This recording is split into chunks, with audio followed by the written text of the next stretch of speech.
ক্ষুদ্র ক্ষুদ্র কিছু দল আছে, এরা কি পদ্ধতিতে চায়? পিআর পদ্ধতিতে, সংখ্যানুপাতের ভিত্তিতে পার্লামেন্ট মেম্বার নির্বাচিত হবে। আমি এটার পক্ষে না, শরীয়ত এটাকে সমর্থন করেন। কারণ আপনি যাকে নেতা বানাবেন তাকে চিনতে হবে, কথা বলেন। কিন্তু পিআর পদ্ধতির নির্বাচন হচ্ছে ব্যক্তিকে ভোট দিলেন না, মার্কাকে ভোট দিলেন। কাকে?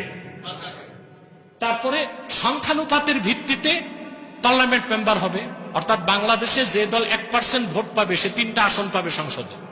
কয়টা? যে 10% ভোট পাবে 30টা আসন পাবে। এটা হচ্ছে সংখ্যানুপাতের ভিত্তিতে আপনার সংসদে নির্বাচিত প্রতিনিধি পাঠানো। কিন্তু আপনি তো আপনার এমপি কি হবে তাই জানলেন না, কথা বলেন।